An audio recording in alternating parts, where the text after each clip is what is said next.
सुकून की सांस लेता हूँ अपने में ही मस्त हूँ मैं। सुकून की सांस लेता हूँ अपने ही में मस्त हूँ मैं ही अपनी जीत हूँ और मैं ही अपनी शिकस्त हूँ। हंसते हुए चेहरों का अर्थ ये नहीं कि उनके जीवन में दुखों की गैर हाजिरी है।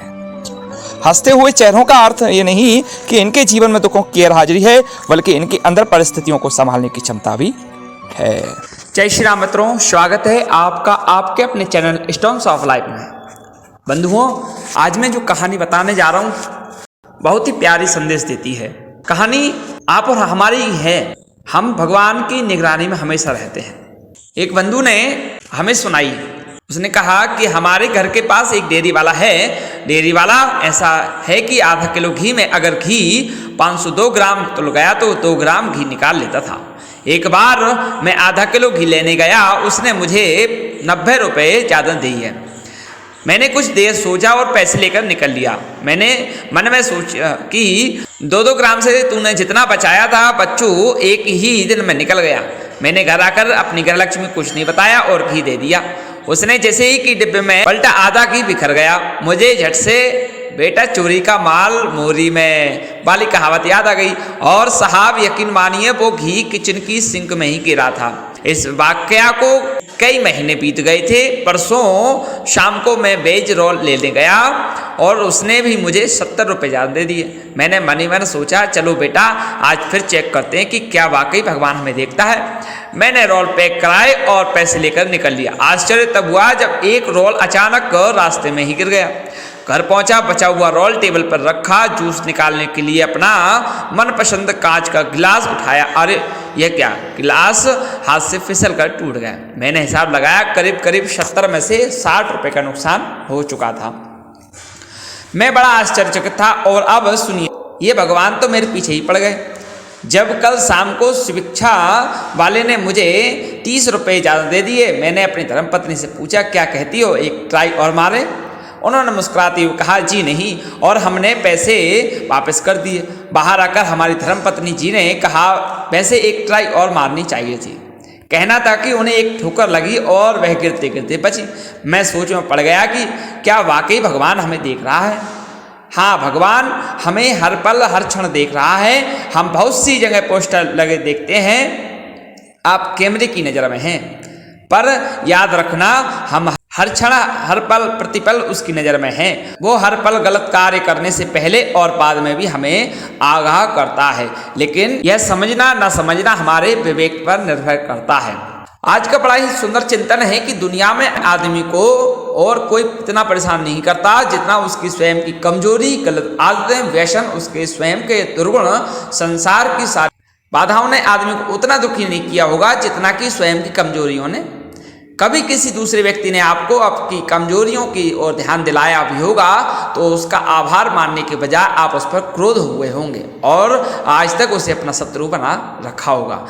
इस दुनिया का बहुत मुश्किल कार्य अगर कोई है तो वह स्वयं की कमजोरियों को पहचान लेना। आत्म निरीक्षण बड़ा कठिन है। स्वयं के दोषों को दूर करने का काम कोई साहस ही कर सकता है। जीवन को सफलता और आनंद की ओर ले जाना है तो अपनी कमजोरियों की लिस्ट बनाएं और आज से ही उन्हें दूर करने के लिए प्रतिबद्ध हो जाएं। व्यक्ति दौलत के पीछे इतना पागल हो जाता है कि वह अपनी पूरी जिंदगी कमाता रहता है, परंतु वह भूल जाता है कि यह धन दौलत यहीं रखी रह जाएगी। अपने अच्छे स्वभाव जो है अपने साथ जाएंगे, अपना अच्छा कर्म अपने साथ जाएगा, नेकी अपने साथ जाएंगे। एक दौलतमंद इंसान ने अपने बेटे को वसीयत देते हुए कहा बेटा मेरे मरने के बाद मेरे पैरों में ये फटे मोजे यानी कि जुराब पहना देना, मेरी इच्छा जरूर पूरी करना। पिता के मरते ही नहलाने के बाद बेटे ने पंडित जी से पिता की आखिरी इच्छा बताई। पंडित जी ने कहा हमारे धर्म में कुछ भी पहनाने की इजाज़त नहीं है, पर बेटे की जिद थी कि पिता की आखिरी इच्छा पूरी हो। बहस इतनी बढ़ गई कि शहर के पंडितों को जमा किया गया, लेकिन कोई नतीजा नहीं निकला। इसी माहौल में एक व्यक्ति आया और आकर बेटे के हाथ में पिता का लिखा हुआ खत दिया जिस में पिता की नसीहत लिखी थी। मेरे प्यारे बेटे, देख रहे हो दौलत, बंगला, गाड़ी और बड़ी बड़ी फैक्ट्रियां और फार्म हाउस के बाद भी मैं एक फटा हुआ मोजा तक साथ नहीं ले जा सकता। एक रोज तुम्हें भी मृत्यु आएगी, आगाह हो जाओ, तुम्हें भी एक सफ़ेद कपड़े में ही जाना पड़ेगा।